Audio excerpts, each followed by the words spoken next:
Hi everyone. இந்த வீடியோவில் நம்ம இங்கிலீஷ் ஷார்ட் அண்ட் சாப்டர் 11 பார்க்க போகிறோம். சாப்டர் 11 அதாவது initial hook to straight strokes and curves. So ஒரு ஸ்ட்ரோக்கோட இனிஷியலில் ஹூக் போட போகிறோம். அது எதை ரெப்ரசென்ட் பண்ணும் அப்படின்னா ஆர் அண்ட் எல். இந்த 11th சாப்டரில் ஆர் அண்ட் எல்க்கு ஹூக்ஸ் பார்க்க போகிறோம். ஸோ ஹூக்ஸ் நான் எப்படி வரும் அப்படின்ட்டு பாருங்கள். டபுள் கான்சோனன்ஸ் நம்ம ஸ்ட்ரெயிட்டாகவே எக்ஸாம்பிள்ஸ்க்கு வந்துடும். R hook to straight strokes, அதாவது ஹூக் வந்துச்சு அப்படின்னா அதை ஆருக்கு நம்ம அந்த ஹூக்கு யூஸ் பண்ணிக்கலாம். அது ஸ்ட்ரெயிட் ஸ்ட்ரோக்ஸுக்கு எப்படி போடுவோம்? ஸ்ட்ரெயிட் ஸ்ட்ரோக்ஸ்னால் என்னென்ன?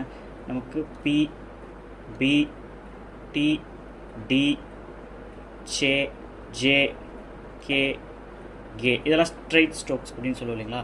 இதுக்கு ஆர் ஹூக் எப்படி போடலாம் அப்படின்னு பாருங்கள். Small initial hook written with the right motion. Right motion அப்படின்னா இந்த மாதிரி இந்த சைடில், அதாவது கிளாக் வைஸில் adds R to straight strokes. So இந்த மாதிரி இப்போ பி ஸ்ட்ரோக் இருக்குது. பி ஸ்ட்ரோக்கு முன்னாடி சின்ன கொக்கி மாதிரி போட்டோன்னா, அதாவது ஹூக், தமிழில் கொக்கி அப்படிமோ, இந்த மாதிரி போட்டோம் அப்படின்னா அது பிஆர், தமிழில் பர். அடுத்து அதே மாதிரி பி ஸ்ட்ரோக் இருக்குது. பி ஸ்ட்ரோக்குக்கு முன்னாடி கொக்கி மாதிரி போட்டோம் அப்படின்னா பர், பிஆர், பிஆர்ன்ற மீனிங், பிஆர், பர். அதே மாதிரி டி ஸ்ட்ரோக்குக்கு முன்னாடி கொக்கி போட்டோம் அப்படின்னா டிஆர், டிக்கு போட்டோம் அப்படின்னா டிஆர். ஸோ இந்த மாதிரி இது ஆக்சுவலாக நம்ம இந்த மாதிரி ஆர் ஸ்ட்ரோக் ஆர்கே ஆல்ரெடி நம்ம 2 ஸ்ட்ரோக் இருக்குங்களே. இப்போ புதுசாக இந்த மாதிரி ஹூக் கொண்டு வராங்க. எதை யூஸ் பண்ணுறது அப்படின்னு கேட்டால் எல்லாத்துக்குமே கண்டிஷன்ஸ் இருக்குது. எந்தெந்த சுச்சுவேஷனில் இந்த மாதிரி ஹூக் போடுவோம், ஹூக் போட முடியாத இடத்துல இந்த 2 ஸ்ட்ரோக்ஸில் போடுவோம். ஸோ நம்ம சிம்பிளிஃபை பண்ணுறதுக்காக தான் இந்த ஹூக்ஸ் எல்லாம் கொடுக்குறாங்க. ஹூக்ஸில் ஆர்எல் ஹூக்ஸு, தென் எஃபிஎன் ஹூக்ஸு, ஷன்க் ஹூக்கு, அந்த மாதிரி நிறைய ஹூக்ஸ் இருக்குது. ஸோ இப்போ ஆர்எல்க்கு பார்ப்போம். அடுத்து பாருங்கள், சே, ஜே. ஸோ சே எப்படி போடுவோம் இல்லைங்களா? அதுலேயே ஷே ஆர், ஜேஆர்.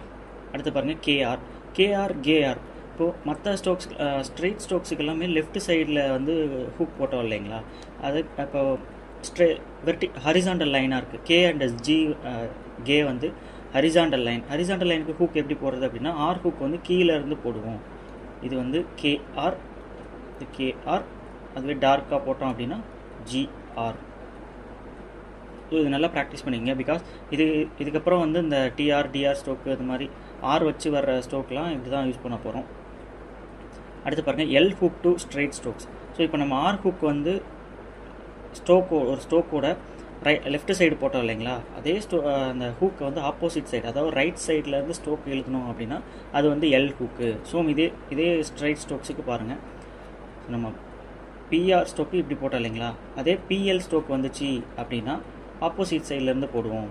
ஸோ இந்த மோஷன், அதாவது ஆன்டி கிளாக் வைஸ் லெஃப்ட் மோஷனில் போடுவோம். இது ரைட் மோஷன், பிஎல்ன்றது லெஃப்ட் மோஷன். ஸோ இது பிஎல், பிஎல். அதே மாதிரி டிஆர் எப்படி போட்டோம்? டிஆர்ன்றது இப்படி போட்டோம் இல்லைங்களா? அப்போ டிஎல் எப்படி வரும்? டிஎல். அதுவே டார்க்காக போட்டோன்னா டிஎல், இந்த மாதிரி. அடுத்து பாருங்கள், சேஆர் நம்ம இப்படி போட்டோம் இல்லைங்களா? அதுவே ஆப்போசிட் சைடில் போட்டோன்னா சேஎல், டார்க்காக போட்டோன்னா ஜேஎல். அடுத்து கேஎல். நம்ம கேஆர் எப்படி போட்டோம்? கீழேருந்து, ஆருக்கு கீழேருந்து ஹூக்குன்னு சொன்னோம் இல்லைங்களா? அதுவே கேஎல் வரும்போது ஹூக் மேலே வந்துடும், ஆப்போசிட் சைடில் வந்துடும். ஸோ நீங்கள் மற்றதெல்லாம் ஈஸியாக ஞாபகம் வச்சுக்கலாம். அந்த கேஆர், கேஎல் மட்டும் ஃபஸ்ட்டு ஸ்டார்டிங்கில் கன்ஃபியூஸ் ஆகும். கேஆர்னு வரும்போது கீழே ஹூக் வரும், எல்னு வரும்போது ஹூக் மேலே வரும். அடுத்து பாருங்கள்,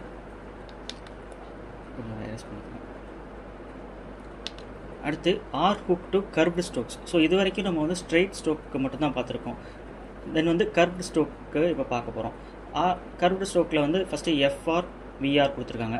so FR. So curved stroke எப்படி போடுவோம்னா small initial hook written inside the curve, அதாவது கர்வுக்கு இன்சைடு ஸ்டார்டிங்கில் எழுதணும், இனிஷியல் ஸ்டேஜில் எழுதணும். Adds R to the curved stroke. So இது எஃப்ஆர். இதுலேயே டார்க்காக போட்டோம் அப்படின்னா விஆர். அது நல்லா நான் வச்சுக்கோங்க. கர்வ்டு ஸ்ட்ரோக்கு ஆர் ஹூக் சின்னதாக தான் இருக்கணும், ரொம்ப பெருசாக போட்டக்கூடாது. இப்போ நம்ம இந்த ஸ்ட்ரெயிட் ஸ்ட்ரோக்ஸுக்கு சின்னதாக போட்டாலும் பெருசாக போட்டாலும் பிரச்சனை இல்லை. பட் இந்த கர்வ்டு ஸ்ட்ரோக்ஸுக்கு ஃபஸ்ட்டு ஆர் ஹூக் சின்னதாக தான் இருக்கணும். பெருசாக கொஞ்சம் கேப் அதிகமாக விட்டு போட்டிங்க அப்படின்னா அது எல் ஆயிரும். அது பின்னாடி அடுத்த பாயிண்ட் பார்ப்போம். அடுத்து பாருங்கள், விஆர். அடுத்து டிஹெச்ஆர். அதுவே டார்க்காக போட்டோன்னா டிஹெச்ஆர். அடுத்து எஸ்ஹெச்ஆருக்கு போட்டிருக்காங்க. எஸ்ஹெச்ஆர், இசட்ஹெச்ஆர், எம்ஆர். ஸோ இந்த கர்வ்டு ஸ்ட்ரோக்கு இன்சைடில் ஸ்டார்டிங்கில் நம்ம ஆர் ஸ்ட்ரோக் வைக்கணும். அதே மாதிரி என்ஆர், இது உங்களுக்கு பார்த்தாலே தெரியும். அடுத்து பாருங்கள், L hook to curve strokes. So நம்ம ஸ்ட்ரெயிட் ஸ்ட்ரோக்கில் ஒரு ஸ்ட்ரெயிட் ஸ்ட்ரோக் பி எடுத்துக்கிட்டோம் அப்படின்னா, இது லெஃப்ட் சைடு இருந்துச்சு, ரைட் சைடு இருந்துச்சு. அதனால நம்ம லெஃப்ட் சைடு வந்து ஹூக் போட்டோன்னா ஆர்னு படித்தோம், ரைட் சைடு ஹூக் போட்டோன்னா எல்னு படித்தோம். அதே மாதிரி கர்வ் ஸ்ட்ரோக்ஸுக்கு அந்த மாதிரி இல்லை. கர்வ் ஸ்ட்ரோக்ஸில் வந்து large initial hook. So first அந்த எஃப்ஆர் ஹூக் போட்டோம் இல்லைங்களா, இந்த இடத்துல நம்ம இந்த இடத்துல தான் போட்டுக்கணும். இப்போ எஃப்ஆருக்கு இந்த சைட்லேருந்து போட்டிருக்கோம், எஃப்எலுக்கு ஆப்போசிட் சைட்லேருந்து போடலாமான்னா எப்படி ஹூக் வந்து ஒரு வாட்டமே வராது இல்லையா.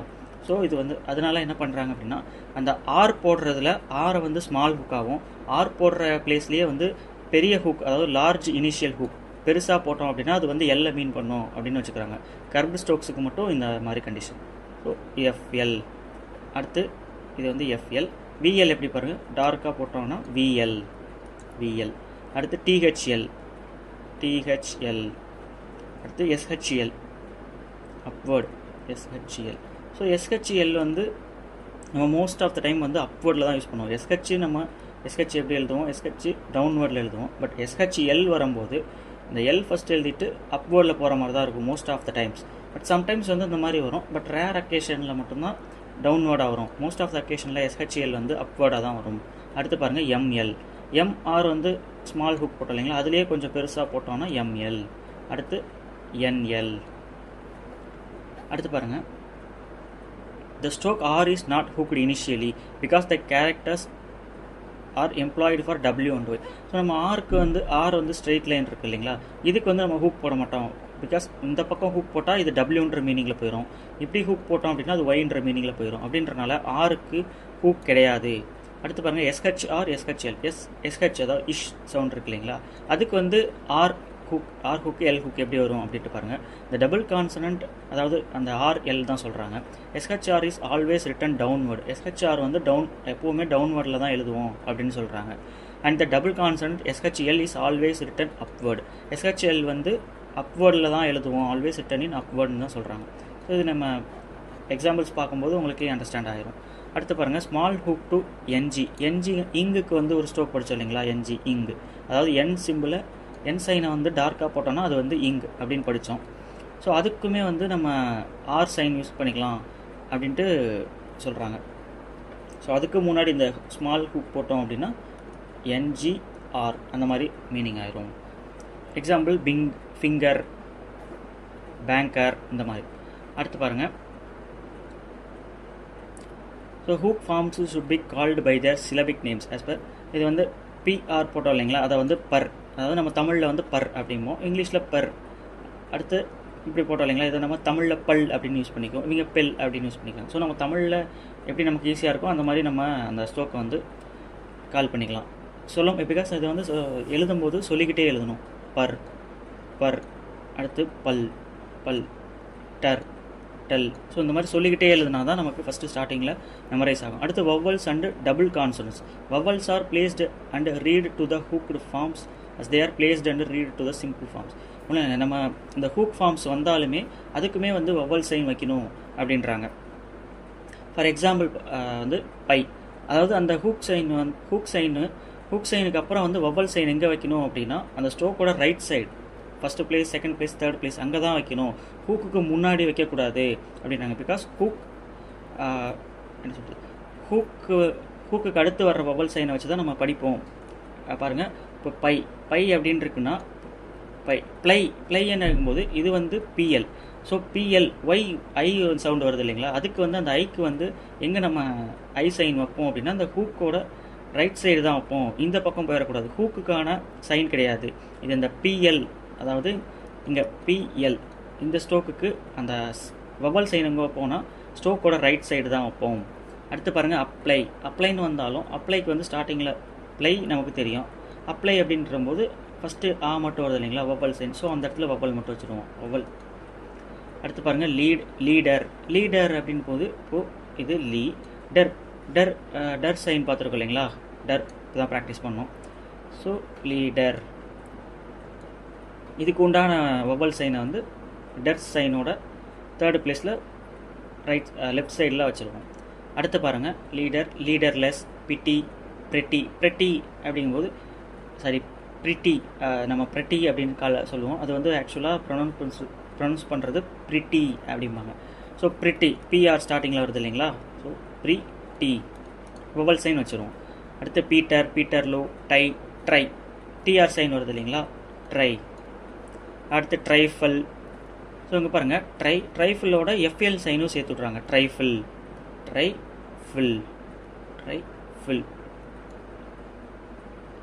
அடுத்தது பாருங்கள் extended use of L hook. In order to obtain easier forms of L hooks is sometimes used in words with the L properly belongs. So இது ஒன்றும் இல்லைங்க, நம்ம சில ஸ்ட்ரோக்ஸ் வந்து ஃபுல்லாகவே எழுதலாம், தனித்தனியாகவே எழுதலாம், டீப்லி இந்த மாதிரி எழுதலாம். அந்த இடத்துல நம்ம வந்து பிஎல் ஸ்ட்ரோக்கு எஃப்எல் ஸ்ட்ரோக்கும் போட்டுக்கலாம் அப்படின்றாங்க. ஸோ இதில் பெருசாக ஒன்றும் இல்லை, இதெல்லாம் நாங்கள் ப்ராக்டிஸ் பண்ணிங்க. பிகாஸ் டீப்லி, ப்ரீஃப்லி இதெல்லாம் நம்ம அடிக்கடி யூஸ் பண்ணுவோம்.